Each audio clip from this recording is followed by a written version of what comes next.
Assalamualaikum warahmatullahi wabarakatuh. Bismillahirrahmanirrahim. Alhamdulillahi rabbil alamin. Wassalatu wassalamu ala asrafil anbiya'i wal mursalin wa ala alihi wa ashabihi ajmain, amma ba'du. Alhamdulillahi rabbil alamin. Pada kesempatan kali ini kita diberi kesempatan oleh Allah untuk belajar bersama membahas latihan soal TKM atau PAS semester Gasal kurikulum 2013 kelas 5 tahun 2021 bersama channel SAI Edukasi. Bagi yang baru menemukan channel SAI Edukasi, silahkan klik tombol subscribe karena mengklik tombol subscribe itu gratis supaya channel ini dapat lebih berkembang dan bermanfaat bagi banyak orang. Karena dengan membantu menyebarluaskan channel ini kepada orang lain, berarti kita menyebarkan ilmu pengetahuan, berarti kita menyebarkan kebaikan. Itu semua tergolong dengan ibadah dan semoga menjadi amal jariah untuk kita semua. Amin amin ya rabbal alamin. Mari kita mulai dengan membaca basmalah terlebih dahulu. Bismillahirrahmanirrahim.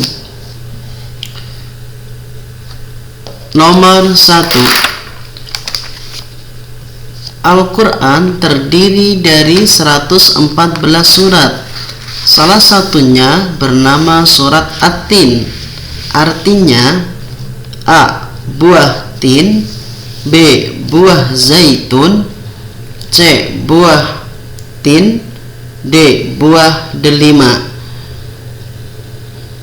Kunci jawaban untuk nomor 1 adalah C, yaitu buah tin. Lanjut ke nomor 2. Perhatikan ayat berikut. Fama yukadzibuka ba'du biddin. Lanjutan ayat tersebut adalah A. Wa hadzal baladil amin, B. Tsumma radadnahu asfala safilin, C. Alaihissallahu biahkamil hakimin, D. Laqad khalaqnal insana fi ahsani taqwim. Ya, lanjutan untuk ayat tersebut yang benar adalah kunci jawaban untuk nomor 2 adalah C, yaitu alaihissallahu biahkamil hakimin. Lanjut ke nomor 3.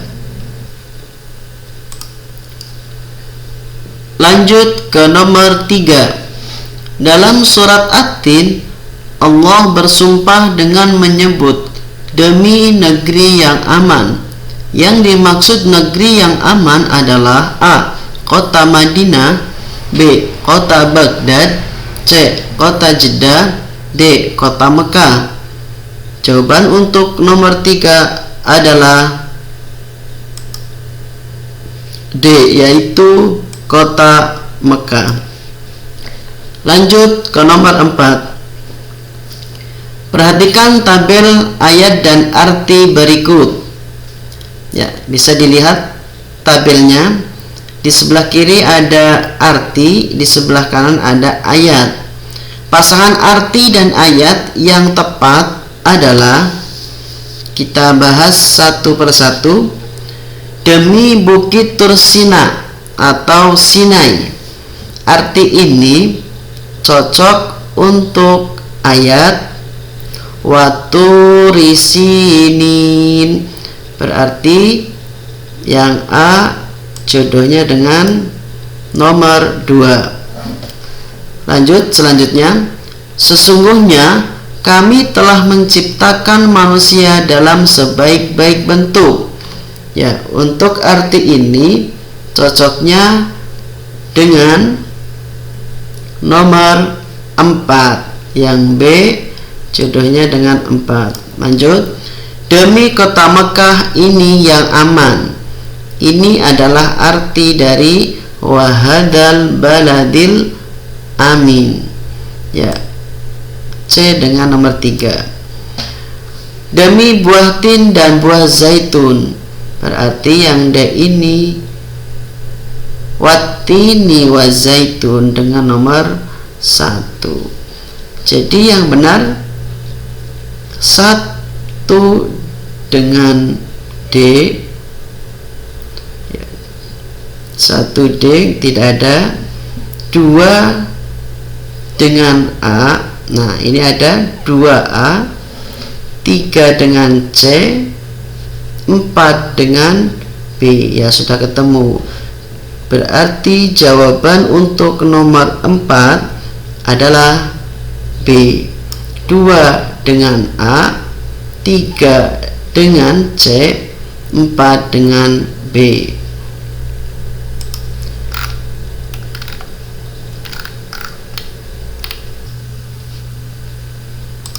Lanjut ke nomor 5.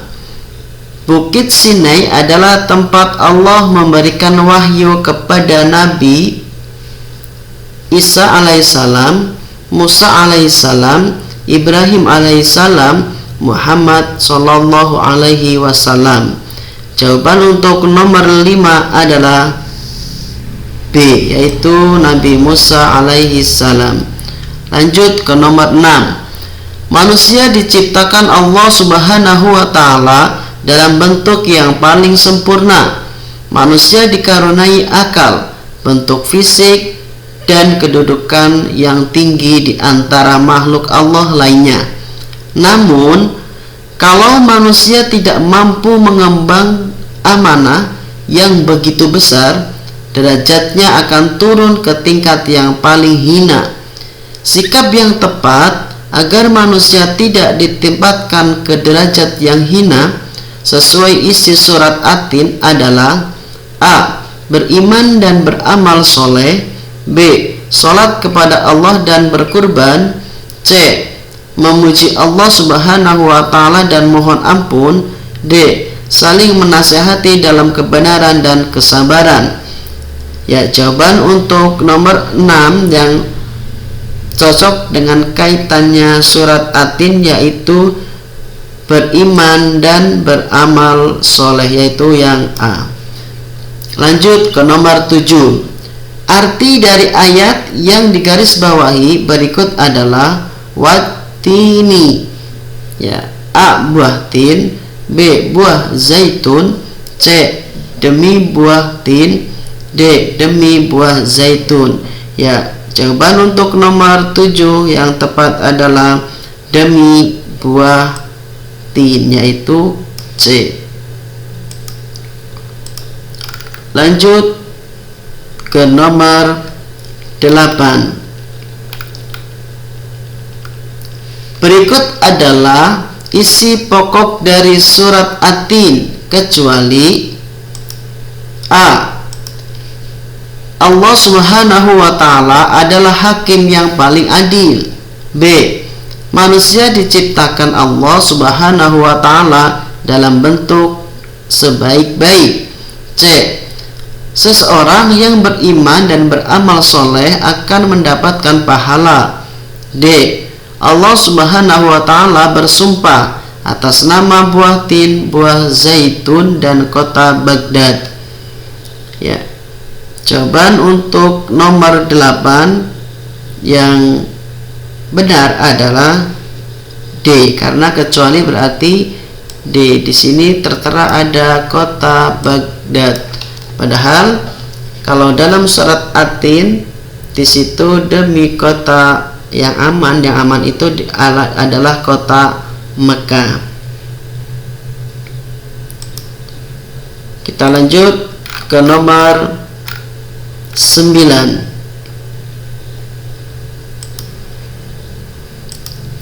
semua ciptaan Allah Subhanahu wa Ta'ala pasti berguna bagi manusia.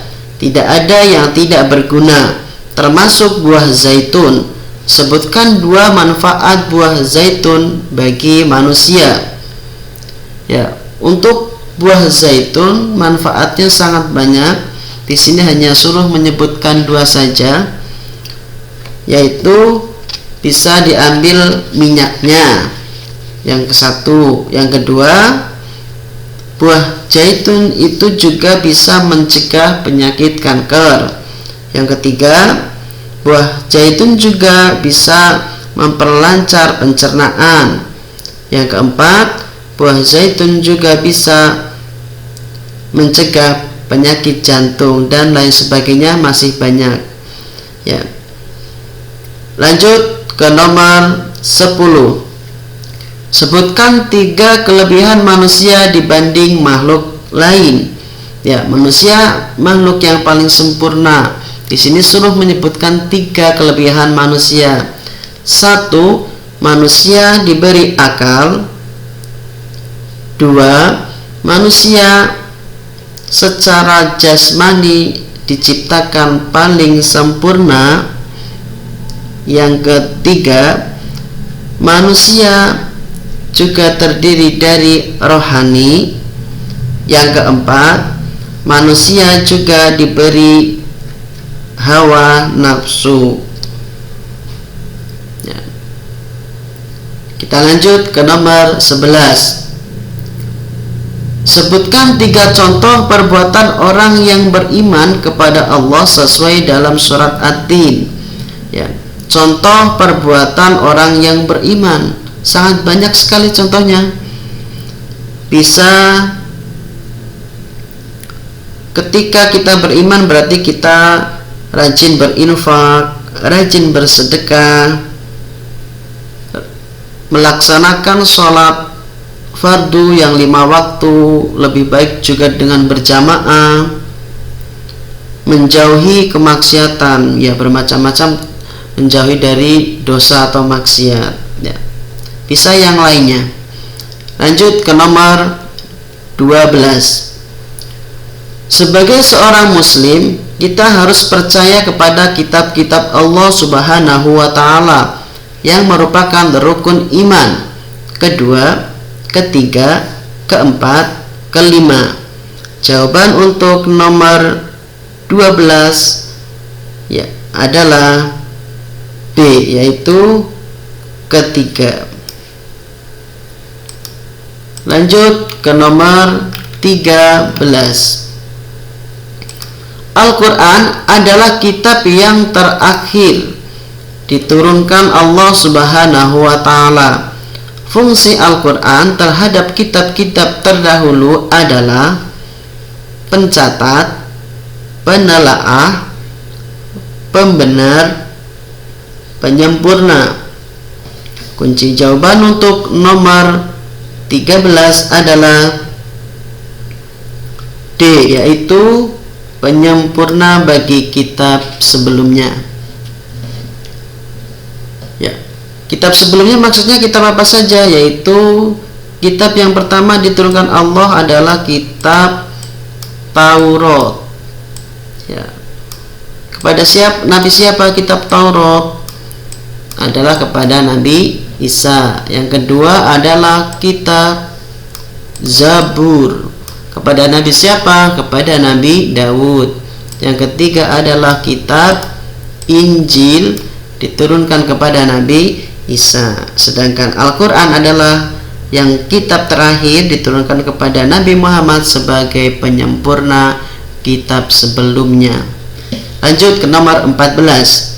Kitab suci merupakan wahyu Allah Subhanahu wa Ta'ala yang disampaikan kepada para rasul untuk diajarkan kepada umat manusia sebagai petunjuk dan pedoman hidup. Kitab suci Injil diturunkan kepada Nabi, ya sudah tadi pas saya sebutkan. Kitab Injil tadi diturunkan kepada Nabi Isa alaihi salam. Kalau Nabi Musa kitabnya Taurat yang pertama. Kalau Nabi Daud kitabnya Zabur. Kalau Nabi Muhammad kitabnya Al-Quran. Ya, sebagai umat Islam kita harus tahu 4 kitab yang diturunkan oleh Allah Subhanahu wa Ta'ala. Lanjut ke nomor 15.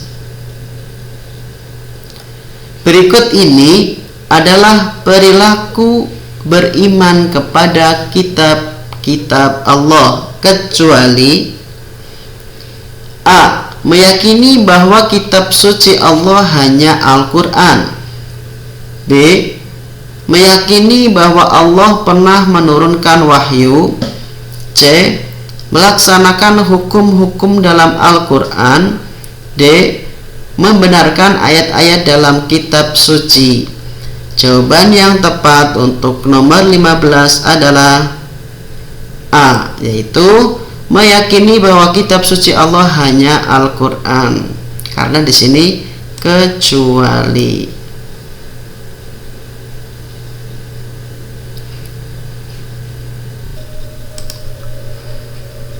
Lanjut ke nomor 16. Setiap pagi siswa-siswi kelas 5 SD Sidomukti membaca dan mempelajari Al-Quran. Mereka belajar jam 6 sampai jam 6.45. Pagi sebelum pelajaran jarak jauh berlangsung, anak-anak rajin mempelajari Al-Quran dan selalu mengamalkan ajaran kitab suci dalam kehidupan sehari-hari. Mereka berperilaku sopan dan santun dalam bertutur kata, rajin belajar dan senang menolong sesama. Salah satu tujuan diturunkannya kitab suci sesuai dengan narasi tersebut adalah A. Memberikan penjelasan masalah yang sulit. B. Sebagai peringatan agar manusia selalu ingat Allah Subhanahu wa Ta'ala. C. Menjadikan manusia dihormati dan disegani masyarakat. D. Sebagai petunjuk bagi umat manusia untuk berakhlak mulia. Ya, yang sesuai dengan narasi di atas, yang paling sesuai adalah sebagai petunjuk bagi umat manusia untuk berakhlak mulia. Jadi jawabannya untuk nomor 16 adalah D. Lanjut ke nomor 17.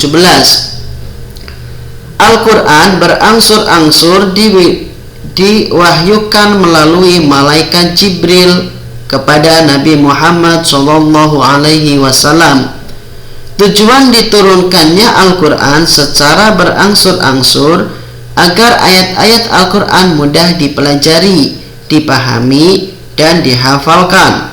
Wahyu Al-Quran yang diturunkan pertama dan terakhir adalah surat A. Al-Fatihah ayat 1-7 dan Al-Maidah ayat 3. B.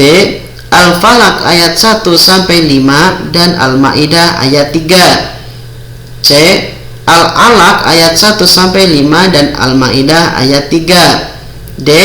Al-Fatihah dan An-Nas. Jawaban yang tepat untuk nomor 17 adalah C, yaitu Al-Alaq ayat 1-5 dan Al-Maidah ayat 3. Al-Alaq yang pertama diturunkan ayat 1-5, sedangkan ayat yang terakhir adalah Al-Maidah ayat 3. Kita lanjut ke nomor 18. Kitab suci Al-Quran merupakan petunjuk bagi manusia. Al-Quran diturunkan selama 22 tahun 12 bulan 22 hari, 22 tahun 22 bulan 22 hari, 22 tahun 2 bulan 22 hari, 24 tahun 2 bulan 22 hari. Yang kunci jawaban yang benar untuk nomor 18 adalah C, yaitu 22 tahun 2 bulan 22 hari. Kita lanjut ke nomor 19. Perhatikan pernyataan berikut. Membaca dan mempelajari Al-Quran selalu mencium mushaf Al-Quran, membeli Al-Quran setiap bulan, menghafal dan mengamalkan isi Al-Quran.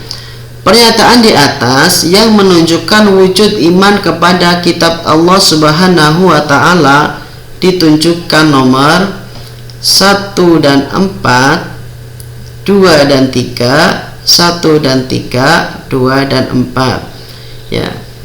Membaca dan mempelajari Al-Quran jelas untuk nomor 1. Selalu mencium mushaf Al-Quran ya kurang tepat. Membeli Al-Quran setiap bulan kurang tepat. Berarti jelas jawabannya 1 dan 4. Berarti jawabannya adalah 1 dan 4 adalah A. Lanjut ke nomor 20. Sebutkan 4 isi pokok yang ada dalam kitab Al-Quran. Ya, Al-Quran berisi apa saja? Di sini suruh menyebutkan 4. 1. Tentang keimanan kepada Allah. 2. Ilmu pengetahuan. 3. Akhlak karimah. 4. Berisi tentang cerita-cerita terdahulu seperti cerita Nabi dan lain sebagainya. Yang selanjutnya berisi tentang tata cara beribadah. Selanjutnya berisi tentang hukum-hukum. Ya, masih banyak lainnya. Sudah cukup banyak, lebih dari 4. Ya, kita lanjut ke nomor 21. Sebutkan 2 contoh perilaku beriman kepada Al-Quran. Ya, untuk contoh perilaku banyak sekali, bebas. Contohnya, beriman kepada Al-Quran berarti membaca dan mempelajari Al-Quran, menghafal Al-Quran, mengamalkan isi Al-Quran. Itu yang paling penting. Ya. Lanjut ke nomor 22. Lengkapi tabel berikut. Ya, ini tadi sudah dibahas di atas bahwa kitab yang diturunkan kepada Nabi Musa adalah tadi kitab Taurat. Kitab Zabur tadi diturunkan kepada Nabi Daud alaihi salam. Kitab yang diturunkan kepada Nabi Isa kitab Injil. Al-Quran diturunkan kepada Nabi Muhammad sallallahu alaihi wasallam. Lanjut ke nomor 23. Perhatikan pernyataan berikut. Pernyataan yang merupakan pengertian sikap jujur terdapat pada nomor, ya, perlu digarisbawahi sikap jujur. Kita cermati satu persatu. Menggunakan sesuatu sesuai kebutuhan. Kalau menggunakan sesuatu sesuai kebutuhan itu berarti namanya hemat. Menghormati pemikiran atau pendapat orang lain. Menghormati berarti atau menghargai berarti adalah yang menghargai atau termasuk toleransi juga bisa. Berkata dan bertindak dengan benar sesuai kenyataan. Berkata dan bertindak sesuai kenyataan berarti ini jujur. Jujur. Yang keempat, berani melakukan sesuatu tanpa minder dan ragu. Ini ya berani, pemberani. Berarti tadi soalnya sikap jujur, berarti jawabannya nomor 3. Nomor 3 adalah C.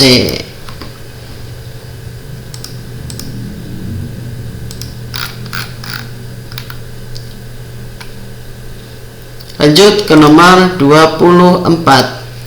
Perhatikan pernyataan berikut. Manfaat perilaku jujur terdapat pada nomor, ya, manfaat perilaku jujur. Kita cermati satu persatu. Nomor 1, dipercaya orang lain. Kira-kira ya, nomor 1, mendapatkan banyak teman. Jelas ketika jujur banyak teman. Mendapatkan banyak pengetahuan. tidak sesuai dengan jujur. Kalau mendapatkan banyak pengetahuan berarti ini adalah rajin membaca. Mendapatkan banyak harta benda tidak sesuai dengan jujur, berarti jawabannya jelas. Nomor 1 dan 2 adalah A. Lanjut ke nomor 25. Penerapan perilaku jujur dalam kehidupan sehari-hari di lingkungan sekolah adalah perilaku jujur di sekolah. Melaporkan prestasi hasil belajar kepada orang tua berarti jujur, cuman jujurnya tidak di sekolah, karena kepada orang tua berarti jujur kepada orang tua atau di rumah, berarti kurang tepat. Jujur tapi bukan jujur di sekolah. B. Meminta izin atau berpamitan kepada orang tua ketika akan pergi. Ini berarti ya menghormati atau jujur kepada orang tua juga di rumah. Tidak meminta jawaban kepada teman ketika sedang ulangan atau ujian sekolah. Nah, ini terkait dengan di sekolah, berarti jelas. Kalau jujur di sekolah berarti yang pilihan C.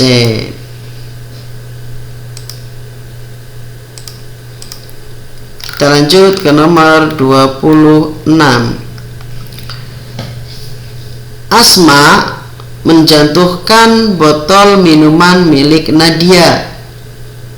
Tidak ada yang melihat kejadian itu. Sebagai anak yang jujur, yang harus dilakukan Asma adalah A. Menanyakan siapa yang telah menjatuhkan kepada Nadia. B. Bersikap seolah-olah tidak tahu apa yang sedang terjadi. C. Menyampaikan peristiwa yang terjadi kepada guru. D. Mengakui dan meminta maaf kepada Nadia. Yang paling tepat D. Harus mengakui dan meminta maaf kepada Nadia. Lanjut ke nomor 27. Yang 26 jawabannya adalah D. Perhatikan beberapa pernyataan berikut. Contoh hormat kepada orang tua ditunjukkan pada nomor hormat kepada orang tua ya. Hormat kepada orang tua. Kita bahas satu persatu. Memarahi orang tua yang salah, ya tidak dimarahi juga kalau salah, berarti salah. Merasa lebih pintar dari orang tua, ya tidak boleh. Membiarkan orang tua yang sedang sakit, apalagi anak durhaka berarti. Menolak perintah orang tua untuk berbuat dosa. Menolak perintah orang tua berbuat dosa, iya ini benar. Ya, kita boleh tidak taat kepada orang tua kalau orang tua kita sudah bertentangan dengan syariat Islam. Selagi tidak bertentangan, kita harus mau menurut. Tetapi kalau sudah bertentangan dengan hukum Islam, syariat Islam, kita diperbolehkan menolak. Berarti jawabannya adalah nomor 4, yaitu D.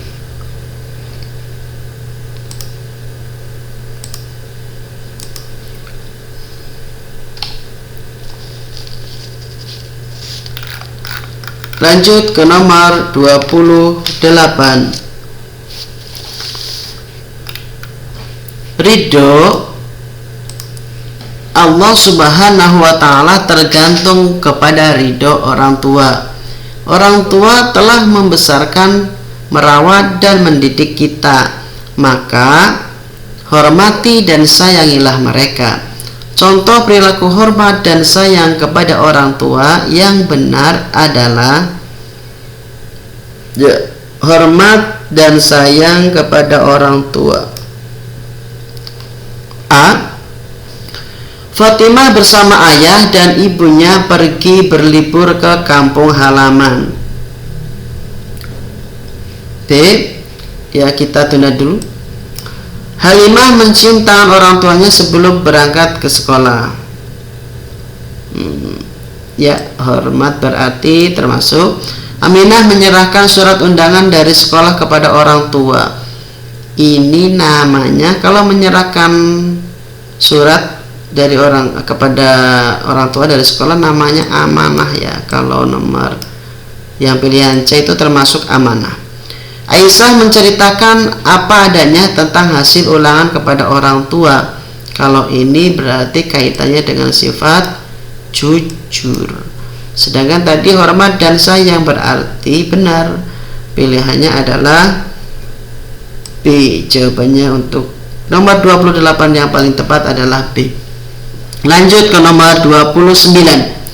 Seorang peserta didik yang baik akan selalu menghormati guru-gurunya. Berikut ini yang merupakan wujud sikap hormat kepada guru adalah sering bertanya kepadanya, mematuhi nasihatnya, ya, mematuhi nasihatnya, benar ini. Sering menelponnya, mengetes kepintarannya, apalagi ini tidak sopan ini. Berarti jawaban yang tepat adalah B.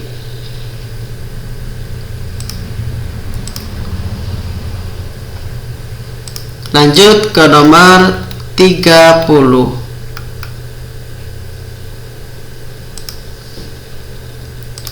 Perhatikan kisah berhikmah berikut. Mursal sering berbicara sendiri saat guru menerangkan pelajaran di kelas. Pada saat ada ulangan harian, Mursal tidak dapat mengerjakan soal dan akhirnya menyontek teman sebangkunya. Akibat dari perbuatan di atas adalah dijauhi teman-temannya, memiliki teman yang dekat, mendapatkan nilai yang bagus, memudahkan mengerjakan ulangan. Ya, maksudnya ini akibat tidak jujur karena mencontek, ya jelas dijauhi oleh teman-temannya.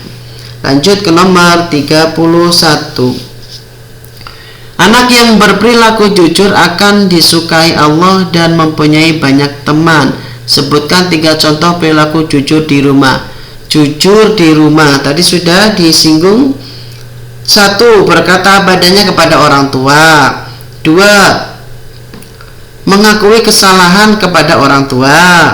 3. Mengembalikan kelebihan uang belanjaan. Ya, cukup 3. Bisa dicari lagi contohnya yang lain, bebas. Yang penting terkait dengan jujur di rumah. Kita lanjut ke nomor 32. Orang tua telah membesarkan, merawat dan mendidik kita. Sebutkan 3 contoh perilaku hormat dan patuh kepada orang tua. Hormat dan patuh kepada orang tua. 1. Menaati perintah orang tua jelas, tetapi selagi perintah itu tidak bertentangan dengan syariat Islam atau hukum Islam. Kalau sudah bertentangan, kita boleh berhak menolak. Lanjut, berbicara dengan sopan dan baik. Ya, kepada orang tua harus sopan. Yang ketiga, mendoakan orang tua sesudah sholat, itu penting gitu, supaya kita menjadi anak yang soleh soleha. Lanjut ke nomor 33. Guru adalah pengganti orang tua kita di sekolah. Guru membimbing dan mengajari kita berbagai macam ilmu. Sebutkan 2 manfaat hormat dan patuh kepada guru. Ya, kalau kalian hormat dan patuh kepada bapak ibu guru, banyak manfaatnya. Ya, diantaranya mendapat ilmu yang bermanfaat. Ya, itu penting. Banyak orang pintar, anak pintar, tetapi nanti ilmunya kurang bermanfaat. Ya, kalau dia tidak sopan kepada guru, sering membuat bapak ibu guru marah.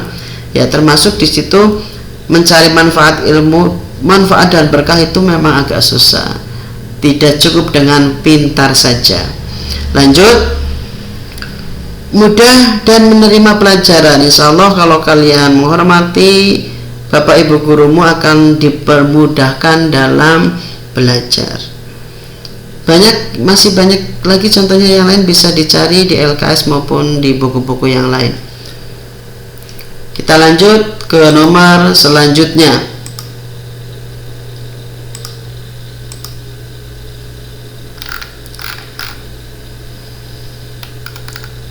Ke nomor 34.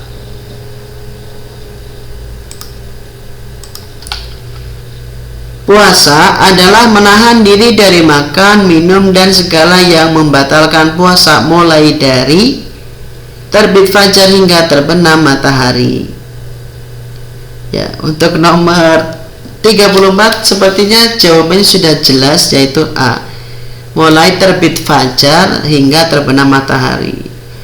Jam 4 sampai jam 7 tidak pasti ya. Kalau imsaknya itu tidak pasti jam 4. Maghribnya juga tidak pasti jam 17.30. Terbit matahari sampai dengan terbenam matahari. Kalau ini sudah telat, sesudah subuh sampai maghrib. Ya, yang paling tepat adalah A. Lanjut ke nomor 35.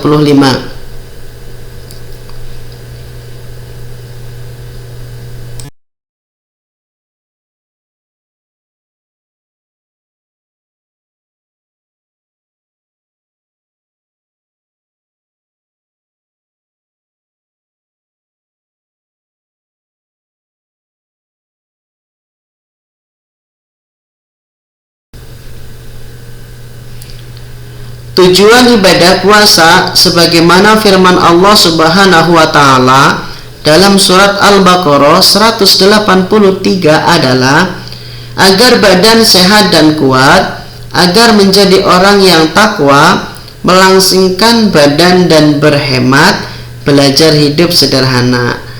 Ya, tujuan utama berpuasa yang terdapat dalam surat Al-Baqarah adalah agar menjadi orang yang bertakwa, la'allakum tattaqun. Lanjut ke nomor 36. Perhatikan pernyataan berikut.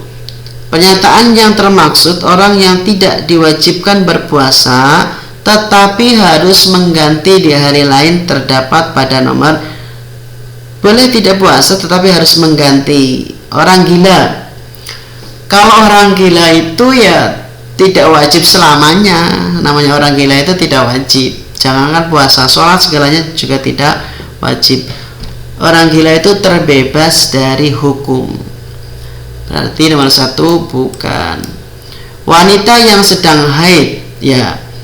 Kalau wanita haid itu boleh tidak berpuasa, tetapi nanti setelah lebaran dihitung haidnya berapa hari harus diganti. Berarti nomor 2 termasuk ya. Orang yang dalam perjalanan jauh, ya, perjalanan jauh boleh tidak berpuasa, tetapi nanti juga setelah lebaran harus mengganti. Anak kecil yang belum memayis, belum pintar, belum balik, kalau ini memang tidak wajib, tetapi ya untuk latihan berpuasa dari mulai kecil sudah boleh dan juga akan mendapatkan pahala. Jadi jelas jawabannya nomor 2 dan 3. 2 dan 3 berarti B. Lanjut ke nomor 37. Puasa merupakan ibadah yang mempunyai banyak hikmah dan manfaat bagi kita. Dengan berpuasa, kita akan merasakan penderitaan orang lain yang kekurangan dan kelaparan, sehingga kita berkewajiban untuk membantunya. Hikmah puasa yang terdapat pada narasi tersebut adalah mendidik belas kasih kepada fakir miskin, mendidik hidup tertib. Ya, sepertinya jelas jawabannya adalah A untuk nomor 37, karena di sini ada merasakan kekurangan dan kelaparan, berarti itu mendidik kita supaya kita dapat merasakan penderitaan orang fakir miskin. Dengan lapar dan dahaga kita tahu, oh ternyata nasibnya orang miskin seperti itu, yang terkadang bisa makan, terkadang tidak. Jadi kita semakin ada rasa empati, simpati, kasih sayang kepada fakir miskin. Berarti jawaban yang tepat untuk nomor 37 adalah A.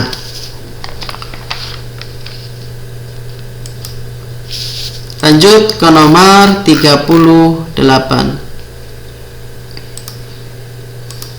Perhatikan narasi berikut. Beliau adalah seorang nabi yang amalan sholat dan puasanya sangat disukai Allah Subhanahu wa taala.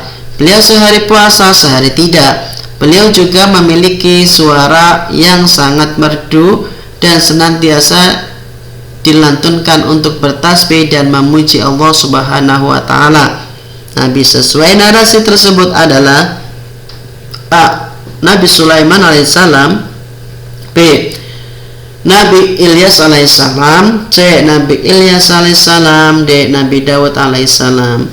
Nabi yang memiliki ciri-ciri itu adalah Nabi Daud alaihissalam. Lanjut ke nomor 39.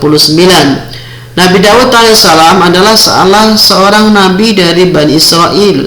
Nabi Daud alaihissalam hidup pada masa Raja Hercules, Fir'aun, Talut, Namrud. Ya, kalau Nabi Daud hidup pada masa kerajaan Jalut dan Talut, berarti jawabannya C. Kalau Nabi yang hidup pada masa kerajaan Fir'aun adalah Nabi Musa alaihissalam. Kalau Nabi yang hidup pada masa kerajaan Raja Namrud adalah Nabi Ibrahim alaihissalam. Lanjut ke nomor 40. Nabi Daud alaihissalam memiliki keistimewaan bisa memahami bahasa burung. Setiap pagi dan senja gunung-gunung serta burung-burung bertasbih mengikuti tasbihnya Nabi Daud alaihissalam. Keteladanan Nabi Daud alaihissalam yang sesuai dengan kisah tersebut adalah kehidupan sehari adalah dalam kehidupan sehari berarti A. Memberi pertolongan kepada orang yang membutuhkan, mengingat Allah terus-menerus supaya selalu berbuat baik, mensyukuri atas segala nikmat yang Allah berikan, mendoakan orang lain supaya hidup bahagia. Untuk nomor 40 yang sesuai berarti kalau bertasbih adalah berzikir, atau berzikir itu artinya mengingat, selalu senantiasa mengingat. Berarti yang sesuai adalah B. Mengingat Allah terus menerus supaya selalu berbuat baik. Ya, kalau kita selalu berzikir, mengingat Allah, insya Allah akan selalu berbuat baik karena merasa selalu diawasi oleh Allah Subhanahu wa taala. Lanjut ke nomor 41. Pada zaman Nabi Daud alaihissalam terdapat raja yang kejam yang selalu menindas kaum Bani Israel dan akhirnya mati adalah Raja Hercules, Fir'aun. Tadi sudah dijelaskan ya, berarti Nabi Daud hidup pada masa kerajaan Jalut tadi sudah. Lanjut ke nomor 42. Sebutkan 4 amalan sunnah di bulan Ramadan. 1. Ketika bulan jelas, sholat tarawih yang pertama. Setelah sholat tarawih biasanya apa? Tadarus Al-Quran. Setelah itu juga dibiasakan sedekah atau infak, sedekah atau infak. Terus apa lagi di bulan Ramadan biasanya? Ya, iktikaf. Iktikaf itu berdiam diri di masjid dengan niat beribadah atau karena Allah. Lanjut ke nomor 43. Sebutkan hal-hal yang membatalkan puasa. Yang termasuk membatalkan puasa jelas makan dan minum dengan sengaja. Kalau makan dan minum karena lupa itu tidak batal walaupun sudah makan habis 1 piring. Terus setelah makan dan minum keluar darah haid dan darah nifas itu bagi perempuan. Walaupun hanya kurang 5 menit sebelum maghrib, kalau tiba-tiba keluar darah haid tetap berarti hari itu tidak terhitung puasa, harus diganti besok kalau sudah lebaran. Terus yang membatalkan lagi apalagi? Muntah dengan sengaja jelas. Keluar darah haid tadi sudah. Apalagi gila atau mabuk juga membatalkan. Terus apalagi yang jelas murtad ya.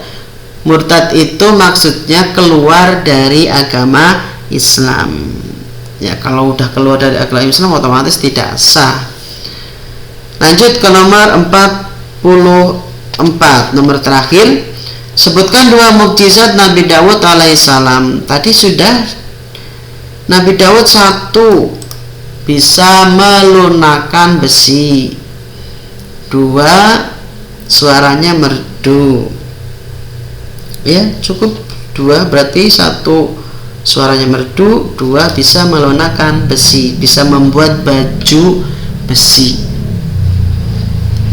Demikian pembahasan soal TKM atau soal PAS tahun lalu. Semoga dapat bermanfaat.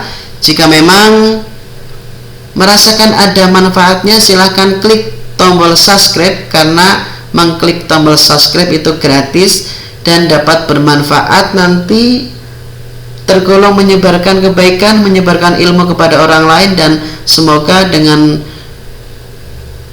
itu menjadi amal ibadah untuk kita semua, menjadi amal jariah untuk kita semua. Akhiru qauli, wassalamualaikum warahmatullahi wabarakatuh.